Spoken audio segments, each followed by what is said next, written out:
ધોરણ 12 પછી તમે એ તો નક્કી કરી લીધું કે મારે હવે કોલેજ કરવી છે કે મારે કોઈ બેચલર ડિગ્રી કરવી છે, મે બી એ પણ નક્કી કરી લીધું કે મારે સ્કિલ બીબીએ કરવું છે કે બીવોક કરવું છે, પણ હજી તમે કન્ફ્યુઝ છો કે મારે લાઈન કઈ લેવી. બીવોક કરું પણ હું ડિજિટલ માર્કેટિંગની સાથે કરું, બેન્કિંગ એન્ડ ફાઇનાન્સની સાથે કરું, આઈટીની સાથે કરું, કે સ્કિલ બીબીએ કરું તો એ મેનેજમેન્ટ અને એન્ટરપ્રેન્યોરશિપમાં કરું કે પછી ડિજિટલ માર્કેટિંગમાં કરું, કઈ જગ્યાએ મારે આગળ વધવું. જો તમારા કરિયરના તાળાની ચાવી હજી તમને નથી મળી તો આજે હું તમને એક માસ્ટર કી વિશે જણાવવાનો છું. ને માસ્ટર કી એટલે મેનેજમેન્ટ એન્ડ એન્ટરપ્રેન્યોરશિપ. હું દર વખતે વિદ્યાર્થીઓને કહેતો હોઉં છું કે જો થોડા પણ તમારા કરિયર માટે કન્ફ્યુઝડ હોય કે મારે બેચલર ડિગ્રી તો કરવી છે પણ હવે સ્પેશિયલાઇઝેશન ક્યું લેવું, તો હંમેશા આંખ બંધ કરી મેનેજમેન્ટ અને એન્ટરપ્રેન્યોરશિપ ચૂઝ કરો. શા માટે?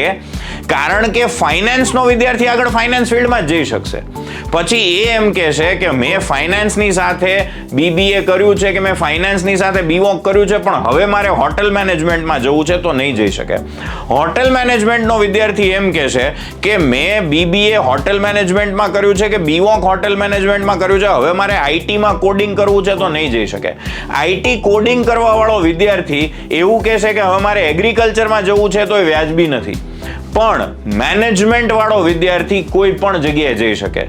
તમે બીવોક મેનેજમેન્ટ અને એન્ટરપ્રેન્યોરશિપમાં કરો છો કે સ્કિલ બીબીએ મેનેજમેન્ટ અને એન્ટરપ્રેન્યોરશિપમાં કરો છો, એ પછી તમે તમારું સ્ટાર્ટઅપ પણ શરૂ કરી શકો, તમારા ફેમિલી બિઝનેસમાં પણ જોઈન થઈ શકો. તમારે ફાઇનાન્સમાં જવું છે તો કોઈ બેન્કિંગ અને ફાઇનાન્સના વિદ્યાર્થી સાથે તમે બેંકમાં પણ જઈ શકો, બેંકના ડીએસએમાં પણ જઈ શકો. તમે કોઈ ટેક્સ કન્સલ્ટન્ટની સાથે કે ચાર્ટર્ડ એકાઉન્ટન્ટની સાથે ત્યાં પણ કામ કરી શકો. તમે આઈટી કંપનીમાં પણ જઈ શકો, મેનેજમેન્ટ માર્કેટિંગ એમાં પણ આગળ વધી શકો. તમે ડિજિટલ માર્કેટિંગ ક્ષેત્રે પણ જઈ શકો. ઇન શોર્ટ, મેનેજમેન્ટનો વિદ્યાર્થી કોઈ પણ ક્ષેત્રમાં આગળ વધી શકે, એને કોઈ જ રોકી ના શકે. શા માટે? કારણ કે આ બધા ક્ષેત્રમાં મેનેજમેન્ટની જરૂર તો છે જ. તમે 11મા અને 12મા ધોરણમાં જ ભણી ગયા હશો કે મેનેજમેન્ટ ઇઝ ઓલ પરવેસિવ. કોઈ એનજીઓ છે તો એમાંય મેનેજમેન્ટની જરૂર હોય, કોઈ એજ્યુકેશનલ ઇન્સ્ટિટ્યુશન છે એમાંય મેનેજમેન્ટની જરૂર હોય, કોઈ આઈટી કંપનીમાં મેનેજમેન્ટની જરૂર હોય, કોઈ ફેક્ટરીમાં પણ મેનેજમેન્ટની જરૂર હોય, ડોમિનોઝ પિઝામાં પણ મેનેજમેન્ટની જરૂર હોય, અને પેટીએમ જેવા ફિનટેક સ્ટાર્ટઅપમાં પણ મેનેજમેન્ટની જરૂર હોય. તો કોઈ પણ કંપનીમાં તમે જશો, મેનેજમેન્ટ બધી જગ્યાએ છે. અને એટલા માટે મેનેજમેન્ટને હું માસ્ટર કી માનું છું કે એનાથી કરિયરનું કોઈ પણ તાળું તમારું ખુલી જશે. મેનેજમેન્ટ પણ ભણવું કઈ રીતે જોઈએ અને શા માટે સ્કિલ બીબીએ કે બીવોક મેનેજમેન્ટ અને એન્ટરપ્રેન્યોરશિપમાં કરવું જોઈએ? કારણ કે મેનેજમેન્ટ ક્લાસરૂમમાં બેઠા બેઠા ના શીખી શકાય.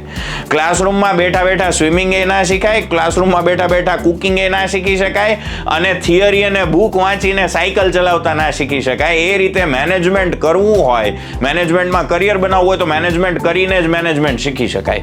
અને એટલા માટે સ્કિલ ડિગ્રીમાં જો તમે આવો છો મેનેજમેન્ટના કોર્સમાં તો ફક્ત 40% થિયરી છે. સવારે 7:30 થી 9:30 તમે મેનેજમેન્ટની થિયરી ભણો છો. એ કયા સબ્જેક્ટ ભણો છો જે બીજા બધા વિદ્યાર્થીઓ મેનેજમેન્ટના ભણે છે એ જ.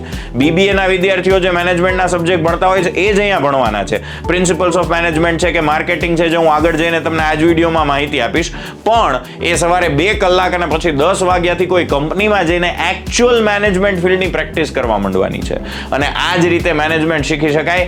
કામ કરીને જ કામ શીખી શકાય, બિઝનેસ કરીને જ બિઝનેસ શીખી શકાય, માર્કેટિંગ કરીને જ માર્કેટિંગ શીખી શકાય. કોઈ ચોપડા વાંચીને માર્કેટિંગ ના આવડી જાય કે ચોપડીઓ વાંચીને બિઝનેસ કરતા ના આવડી જાય તો બધા રીડર કે રાઇટર છે ને, રાઇટર ના હોત, બિઝનેસમેન હોત. કારણ કે એમને લખતા ને વાંચતા તો આવડે છે. તમને જે ભણાવે છે પ્રોફેસર્સ છે એ બધા પ્રોફેસર જેટલા બીબીએના આખા ઇન્ડિયામાં છે બધા બિઝનેસમેન હોત.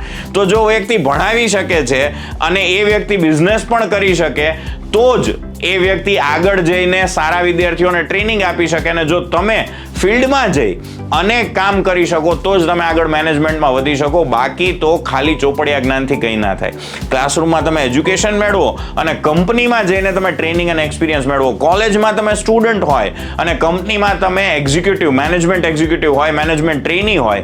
કોલેજમાં તમે ફીસ પે કરો છો મેનેજમેન્ટની થિયોરી શીખવાની, અને એકચ્યુઅલ મેનેજમેન્ટ કંપનીમાં જઈને અપ્લાય કરીને કંપનીને થોડા પણ મદદરૂપ થાવ છો. અરે ખાલી ટેલિકોલિંગ કરી દો ને સવારથી સાંજ 100 કોલ્સ કરી દો ને તો પણ તમને 3 થી 5 હજારનું સ્ટાઇપન્ડ મળવા માંડે અને એ જ સ્ટાઇપન્ડમાંથી તમે પોતાની ફીસ જાતે ભરી શકો અને અત્યારથી જ જો મેનેજમેન્ટ ફિલ્ડમાં જાઓ છો તો પહેલા સેમેસ્ટરથી આત્મનિર્ભર થઈ શકો.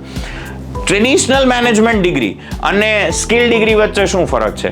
ટ્રેડિશનલ મેનેજમેન્ટ ડિગ્રી એટલે કે માનો કે તમે બીબીએ કરો છો, નોર્મલ ટ્રેડિશનલ બીબીએ, તો 3 વર્ષ તમે ક્લાસરૂમમાં બેસશો, વધીને પ્રોજેક્ટ રિપોર્ટ કરશો, પણ જ્યારે બહાર નીકળશો ત્યારે તમે ફ્રેશર હશો. જ્યારે તમે સ્કિલ બીબીએ કરો છો કે બીવોક કરો છો એટલે કે સ્કિલ ડિગ્રી પરસ્યુ કરો છો તો 3 વર્ષ પછી તમને બેચલર ડિગ્રી તો મળે જ છે, કારણ કે 3 વર્ષ તમે ક્લાસરૂમમાં તો ભણ્યા જ છો, પણ સાથે કોઈ કંપનીનો 3 વર્ષનો એક્સપિરિયન્સ છે. એટલે મોટા ભાગે એવું થશે કે એ જ કંપની તમને હાયર કરી લેશે finally as a coordinator or as a manager. જો તમારે કંપની જોઈન નથી કરવી તો બીજી કોઈ કંપનીમાં જાઓ છો, પછી એ ફાઇનાન્સની છે, એચઆરની છે કે આઈટી, ફોર એક્ઝામ્પલ તમારે એચઆરમાં કરિયર બનાવવું છે અને તમે મેનેજમેન્ટ પરસ્યુ કરો છો તો 3 વર્ષ તમે થિયોરી ભણ્યા છો મેનેજમેન્ટની ને સાથે કોઈ કંપનીમાં એચઆર એક્ઝિક્યુટિવ તરીકે કામ કર્યું છે અને મોટી કોઈ એચઆર કંપની છે એમાં તમે 3 વર્ષ પછી ઇન્ટરવ્યુ દેવા જાઓ છો. એક વિદ્યાર્થી ટ્રેડિશનલ ડિગ્રી કરી છે અને એ પણ મેનેજમેન્ટ ભણ્યો છે, તમે પણ સ્કિલ ડિગ્રી કરી છે, તમે પણ મેનેજમેન્ટ ભણ્યા છો, પણ તમારી પાસે એક એચઆર કંપનીનું એક્સપિરિયન્સ સર્ટિફિકેટ છે, 3 વર્ષનો અનુભવ છે, તમારી પાસે મે બી એચઆર કંપનીની સેલરી સ્લિપ્સ પણ હશે, તમે આઈટી રિટર્ન પણ ભરતા હશો જો તમે સારું એવું સ્ટાઇપન્ડ કમાવો છો તો, અને આ બધી વસ્તુઓ તમે પ્રેઝન્ટ કરશો ને કોઈ વિદ્યાર્થી ખાલી બીબીએ એચઆરની ડિગ્રી આપે છે તો કોને પહેલા સિલેક્શન કરવામાં આવશે? અથવા બંનેને જો જરૂર છે તો કોને વધારે સેલરી આપવામાં આવશે? Of course the person who has N experience. તો મેનેજમેન્ટ એક્સપિરિયન્સથી શીખી શકાય અને પ્લેસમેન્ટ સારા એક્સપિરિયન્સથી મળે. મેનેજમેન્ટની ડિમાન્ડ કેટલી છે? આ એવું ફિલ્ડ છે કે આજથી 100-150 વર્ષ પહેલા પણ મેનેજમેન્ટની ડિમાન્ડ હતી. 1600-1800 અને ચાઇનામાં 1200ની સાલમાં જ્યારે યુદ્ધ થતા ત્યારે જે મેનેજમેન્ટનો ઇજાદ થયો છે, તમે 11-12મા ધોરણમાં પણ ભણેલા હશો કે આર્મીમાંથી થયો છે. એટલે આર્મીથી આજથી 1000 વર્ષ પહેલા, 800 વર્ષ પહેલા અને આજથી 500-1000 વર્ષ પછી એ મેનેજમેન્ટ એ અમર રહેવાનું છે, કારણ કે એની હંમેશા જરૂર પડવાની છે ને એટલે હાઈએસ્ટ ડિમાન્ડ એની રહે છે. કોઈ પણ ઇન્ડસ્ટ્રી હોય એમાં લોએસ્ટ પોસિબલ લેવલના સેલ્સ એક્ઝિક્યુટિવ, ટેલિકોલરથી માંડીને ટોપ લેવલના સીઈઓ સુધી બધા મેનેજમેન્ટનો ભાગ છે. અને એટલા માટે તમને પ્રોડક્શન ડિપાર્ટમેન્ટ હશે, ટેકનિકલ ડિપાર્ટમેન્ટ હશે, પણ એક હશે. બાકીનો આખો જે અડધો કર્મચારી છે, 50% લોકો છે મેનેજમેન્ટ સાઈડ કામ કરતા છે. ફોર એક્ઝામ્પલ ઓટોમોબાઈલ ઇન્ડસ્ટ્રી છે તો ફેક્ટરી એક હોય અને ડીલરશીપ આખા ઇન્ડિયામાં હોય, તો જે ડીલરશીપમાં કામ થાય છે સેલ્સનું, માર્કેટિંગનું, મેનેજમેન્ટનું થાય છે. ઓકે, આઈટી કંપની છે તો ગૂગલ એક જગ્યાએ છે, એપલ એક જગ્યાએ છે અને એ પ્રોડક્શન કરે છે ફોનનું, પણ ડીલરશીપ છે, નેટવર્ક છે, વર્લ્ડ વાઇડ છે.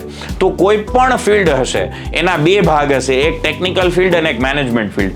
ટેકનિકલ ફિલ્ડમાં એન્જિનિયર્સ જઈ શકે, મેનેજમેન્ટ ફિલ્ડમાં કોમર્સના વિદ્યાર્થીઓ, આર્ટ્સના વિદ્યાર્થીઓ, સાયન્સના વિદ્યાર્થીઓ કોઈ પણ જઈ શકે જેને મેનેજમેન્ટમાં આગળ વધારે ઇન્ટરેસ્ટ છે. તો ડિમાન્ડ જે મેનેજમેન્ટના વિદ્યાર્થીઓની છે અહીંયા લિસ્ટ ઓછું પડે એટલે આ એક સ્લાઇડમાં કે એમાં ન આવી શકે. તમને જેટલી ઇન્ડસ્ટ્રી મળે છે બધી જગ્યાની ડિમાન્ડ છે. પછી રિટેલ ઇન્ડસ્ટ્રી હોય, રિયલ એસ્ટેટ હોય, ફાઇનાન્સ હોય, બેંક્સ હોય, ઇમ્પોર્ટ એક્સપોર્ટ હોય, મારે બધાના નામ લેવાની જરૂર નથી, મેં અગાઉ પણ કહી દીધું. ઇન શોર્ટ, તમે કોઈ પણ કંપનીમાં કે ઓર્ગેનાઇઝેશનમાં પગ મૂકો, અરે તમારી જે સોસાયટીમાં તમે જ્યાં રહો છો ત્યાંની કોઓપરેટિવ સોસાયટી છે કે હાઉસિંગ સોસાયટી છે, ત્યાં પણ તમને એક સોસાયટી મેનેજર હશે. તો બધી જગ્યાએ મેનેજરની જરૂર પડવાની છે. સ્કોપ શું છે મેનેજમેન્ટ અને એન્ટરપ્રેન્યોરશિપનું? જો તમે બીવોક મેનેજમેન્ટ અને એન્ટરપ્રેન્યોરશિપમાં કરો છો કે સ્કિલ બીબીએ મેનેજમેન્ટ અને એન્ટરપ્રેન્યોરશિપમાં કરો છો તો આ જનરલ મેનેજમેન્ટનો પ્રોગ્રામ છે. એ પછી તમે કોઈ પણ કંપનીમાં સેલ્સ માટે પણ જઈ શકો, તમારો ફેમિલી બિઝનેસ શરૂ કરી શકો, તમે પોતાનું સ્ટાર્ટઅપ શરૂ કરી શકો, તમે ઓપરેશન્સ મેનેજમેન્ટ એટલે કે પ્રોડક્શન્સ એન્ડ ઓપરેશન્સ એમાં જઈ શકો, human resource management, finance management, digital marketing, e commerce, supply chain management અને ઢગલો બંધ સ્કોપ છે. તો આવી બધી જગ્યાએ અલગ અલગ રીતે તમે કોઈ પણ પ્રોફાઇલમાં જોઈન થઈ શકો.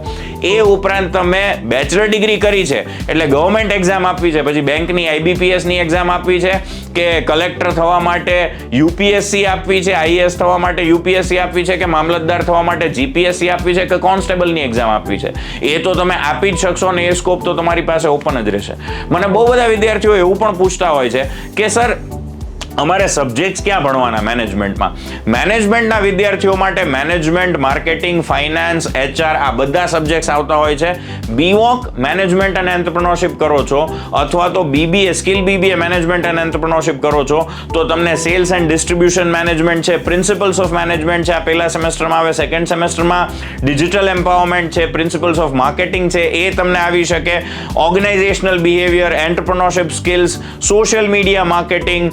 ફોર્થ સેમેસ્ટરમાં તમને ફાઇનાન્શિયલ લિટરસી, લીડરશિપ સ્કિલ્સ કે આગળ જતા તમારે CEO કે મોટા લીડર બનવું હોય તો કઈ મેનેજરિયલ સ્કિલ્સ જોઈએ. Economics is mother of management એવું કહેવાય, તો તમને ઇકોનોમિક્સ તો ખબર જ હોવી જોઈએ એટલે એ તમને આવે છે. હ્યુમન રિસોર્સ મેનેજમેન્ટ છે એ આવે છે. Digital marketing, strategic management, promotion management, mathematics for commerce. આ એટલા માટે કારણ કે જો તમે ગવર્મેન્ટ એક્ઝામમાં આગળ જાઓ છો તો મેથેમેટિક્સ છે એ તમારે શીખવું જરૂરી છે. એ સિવાય લોજિકલ રીઝનિંગ, ડેટા ઇન્ટરપ્રિટેશન આવું બધું શીખવું જરૂરી છે. બાકી ઇમ્પોર્ટ એક્સપોર્ટમાં જેમને જવું છે તો એમને ઇન્ટરનેશનલ બિઝનેસ માર્કેટિંગ છે એ તમે શીખી શકો. ફંડામેન્ટલ્સ ઓફ ફાઇનાન્સ મેનેજમેન્ટ છે આ તમે શીખી શકો. તો આ બધા અલગ અલગ સબ્જેક્ટ છે. આ સબ્જેક્ટ્સ દર વર્ષે થોડા ઘણા ચેન્જ થતા રહે છે એટલે કોઈ વિદ્યાર્થી આવીને એમ ના કહે કે સર મેં આ સબ્જેક્ટ જોયો તો આ વર્ષે કેમ નથી. ઇન્ડસ્ટ્રીની ડિમાન્ડ મુજબ અમે થોડા ઘણા ચેન્જીસ આમાં કરતા રહીએ છીએ, પણ મોરઓરલેસ તમે આવા સબ્જેક્ટ્સ છે એ આવનારા 6 સેમેસ્ટરમાં ભણશો જો તમે BVOC in management or entrepreneurship કે skill BBA in management and entrepreneurship કરો છો તો. કેવી કેવી કંપનીમાં જઈ શકો અહીંયા તો ખાલી એક્ઝામ્પલ છે. ટેક મહિન્દ્રા છે, TCS છે, ક્રોમા છે, એરટેલ છે. આ અમારા વિદ્યાર્થીઓને જેણે ફાઇનલ પ્લેસમેન્ટ્સની ઓફર કરી હોય, ઇન્ટર્નશિપ્સની ઓફર કરી હોય એવી કંપનીઓ છે. સીધા લોગો નથી મૂકી દીધા, પણ હા ઓબ્વિયસલી જે સારી અને મોટી બ્રાન્ડ હોય એના જ લોગો અહીંયા હોય. 2000 થી વધારે બીજી નાની મોટી કંપનીઝ છે કે જે અમારી સાથે જોડાયેલી છે અને જ્યાં અમારા વિદ્યાર્થીઓએ પાસ્ટમાં ઇન્ટર્નશિપ કરેલી છે અથવા તો અત્યારે કરી રહ્યા છે. તો એમાં પણ તમે જઈ શકો અને internship opportunities, final placement opportunities તમે મેળવી શકો. કોણે આવું મેનેજમેન્ટનું ફિલ્ડ પસંદ કરવું જોઈએ? જે વિદ્યાર્થીઓને લાઈફમાં કંઈક કરવું છે, કરિયર ઓરિએન્ટેડ છે, એક્સ્ટ્રોવર્ટ છે, લોકો સાથે વાતો કરવાની મજા આવે છે, આઉટગોઈંગ છે અને કોઓર્ડિનેશનમાં સારા છે, મેનેજમેન્ટમાં સારા છે, તમને કોકની પાસેથી કામ કઢાવતા બહુ સરસ રીતે આવડે છે, અથવા તો 4-5 લોકો છે એની સાથે કોઓર્ડિનેટ સરસ રીતે કરી શકો છો. કારણ કે જ્યારે તમે મેનેજર બનશો તો તમારા સબઓર્ડિનેટ હોય અથવા તો તમારા કલીગ પણ હોય. જો તમે કોઓર્ડિનેટર પણ હશો તો તમારા કલીગ છે એમાંથી કોઈ કામચોર હોય, કોઈ આળસુ હોય, કોઈને કામ કરવું જ ન હોય, કોઈ ખાલી પૈસા માટે કામ કરતું હોય, કોઈ સ્વાર્થી હોય, કોઈ પણ પ્રકારનો વ્યક્તિ તમારી આસપાસ છે, તમે એની સાથે સારા રિલેશન જાળવી અને તમારું કામ કઢાવી શકો. એ સાદી ભાષામાં બેસ્ટ મેનેજમેન્ટ અને બેસ્ટ કોઓર્ડિનેશન કહેવાય. તો જો આવી સ્કિલ્સ તમારામાં છે, તમે ફ્રેન્ડ્સમાંય પોપ્યુલર છો, તમારે ઘણા બધા ફ્રેન્ડ્સ છે તો તમારે મેનેજમેન્ટમાં આગળ વધવું જોઈએ. ઘણા વિદ્યાર્થીઓમાં નેચરલ મેનેજમેન્ટ સ્કિલ્સ હોય છે. ફોર એક્ઝામ્પલ તમે બધા ક્રિકેટ રમવા જાઓ અને બધા એવું વિચારતા હોય કે આ ગ્રાઉન્ડ ક્યાં આપણે રાખવું ને આપણને કોઈ રમવા દેશે કે નહીં, તો એમાંથી એક વિદ્યાર્થી એમ કે આ એ હું મેનેજ કરી લઈશ, ચિંતા ના કરતા. આ બધું મેનેજ કરવા વાળો જે વિદ્યાર્થી છે, તમે એન્યુઅલ ફંક્શન સ્કૂલમાં કરતા હોય તો કોઈ એન્કરિંગ કરતું હોય, કોઈ આખા એન્યુઅલ ફંક્શનનું મેનેજમેન્ટ વોલેન્ટરી કરતું હોય કે જેને ખરેખર મેનેજમેન્ટમાં ઇન્ટરેસ્ટ છે, આ બધા વિદ્યાર્થીઓ મેનેજમેન્ટમાં આગળ વધી શકે. કોણે મેનેજમેન્ટના ફિલ્ડમાં ન આવવું જોઈએ? ખૂબ જ ઇન્ટ્રોવર્ટ છે, લોકો સાથે વાતો કરતા શરમ આવે છે, પ્રોડક્ટ સેલ કરવાની તો વાત દૂર, પણ જો કલીગ સાથે વાતો કરવી હોય તો પણ શરમાય છે. એકલા લેપટોપમાં કે કમ્પ્યુટરમાં કંઈ કામ કરે રાખે એવું ગમે છે, પણ લોકો જ ગમતા નથી. આવા લોકોએ મેનેજમેન્ટમાં ન હવાય, કારણ કે મેનેજમેન્ટ મીન્સ પીપલ્સ મેનેજમેન્ટ. તો લોકો સાથે હળીમળીને તમારે કામ કરવાનું છે તો જ તમે મેનેજમેન્ટમાં આગળ વધી શકો. બાકી જો ખાલી કમ્પ્યુટર ફિલ્ડમાં જવું છે તો IT છે, ડિજિટલ માર્કેટિંગ છે, આવા ફિલ્ડ લઈ શકો. તમે એનાલિટિકલ ફિલ્ડ વધારે છે તો અકાઉન્ટ્સ છે, ફાઇનાન્સ છે, એનાલિટિકલ બ્રેન વાળા વિદ્યાર્થીઓ આવા ફિલ્ડ પણ લઈ શકે. પણ જો તમે એક્સ્ટ્રોવર્ટ છો, marketing, sales, coordination, management, friends, companies, career, suit boot પહેરવા બહુ ગમતા હોય તો yes, you are made for management. કઈ સ્કિલ્સ તમારે વેકેશનમાં ડેવલપ કરવી જોઈએ જો તમારે મેનેજમેન્ટમાં આગળ વધવું છે? તો કોઈ પણ નાનકડી એવી પ્રોડક્ટ પકડો, નાનકડી પેનને સેલ કરવાનો ટ્રાય કરો કે નાનકડી બુક ઉપાડો અને તમારા પાડોશીને જઈને ખાલી એટલું પીચ કરો કે આ બુક શા માટે એમણે લેવી જોઈએ. કન્વિન્સિંગ સ્કિલ તમારામાં હોય, ફોન પર વાતચીત કરતા સારી રીતે આવડતી હોય, ગર્લફ્રેન્ડ કે બોયફ્રેન્ડની સાથે નહીં પણ કસ્ટમરની સાથે, અને તમે કોઈ પ્રોડક્ટ સેલ કરી શકતા હોય, માર્કેટ રિસર્ચ કે સર્વે કરી શકતા હોય.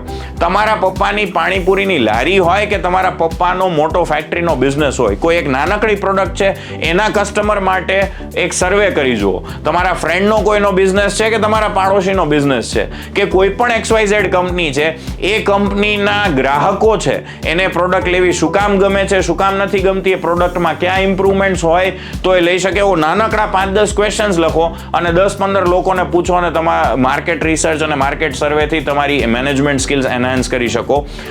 અજાણ્યા લોકો સાથે વાત કરવાની ટ્રાય કરો, કારણ કે એમાં શરમ બહુ આવે અને મેનેજમેન્ટમાં શરમ મૂકવી જરૂરી છે. તો આવું તમે એક્સપેરિમેન્ટ કરી શકો. જરૂરી નથી કે મેં જેટલી અહીંયા સ્કિલ્સ તમે કીધી છે બધી તમે વેકેશનમાં ડેવલપ કરી દો તો જ તમે સારા મેનેજર થઈ શકો, પણ આમાંથી કંઈ ટ્રાય કરી શકો. ખાલી ઘરે બેઠા બેઠા એકવાર ફોર્મલ કપડાં પહેરવાની ટ્રાય કરો કે ક્યાંક બ્લેઝર પડ્યું હોય, કોઈ લગ્નમાં પહેર્યું હોય તો પહેરીને ખાલી અરીસામાં જુઓ તો પણ CEO જેવી ફીલ આવશે.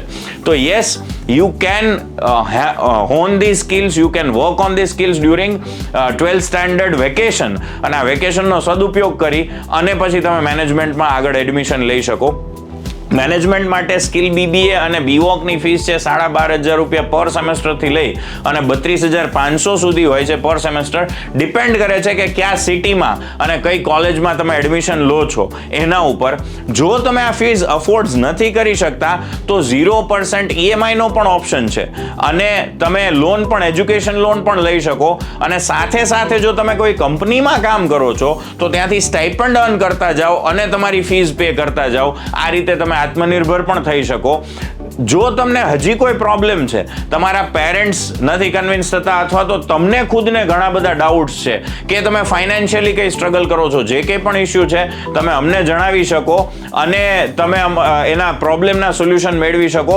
અમારા નંબર ઉપર કોલ કરીને કાઉન્સેલર સાથે વાત કરી શકો. તમે કઈ જગ્યાએ આ BVOC or skill BBA in management and entrepreneurship કરી શકશો? તો જુનાગઢમાં નોબલ યુનિવર્સિટી છે, ત્યાં વડોદરામાં સિગ્મા યુનિવર્સિટી છે, સુરતમાં ભગવાન મહાવીર યુનિવર્સિટી છે, અમદાવાદમાં સિલ્વર ઓક યુનિવર્સિટી છે, કેશોદમાં સ્કાયબ્રાઇટ એજ્યુકેશન છે અને રાજકોટમાં RK યુનિવર્સિટી છે. ત્યાં તમે BVOC ઇન મેનેજમેન્ટ અને એન્ટરપ્રેન્યોરશિપ કરી શકશો.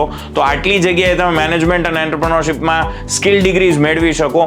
હજી વધારે તમારે માહિતી જોઈએ છે, હજી તમારા ડાઉટ્સ છે, જો એ સોલ્વ કરવા છે તો તમને અહીંયા જે સ્ક્રીન ઉપર આપેલા નંબર છે એના ઉપર કોલ કરી શકો અથવા તો WhatsApp મેસેજ કરી શકો. તો અમારો ચેટબોટ શરૂ થશે, કોઈ હ્યુમન નથી પણ એ ચેટબોટથી તમે ઘણી બધી માહિતી મેળવી શકશો. જો તમારે કોઈ કાઉન્સેલર સાથે વાત કરવી છે તો આ નંબર ઉપર કોલ કરી શકશો.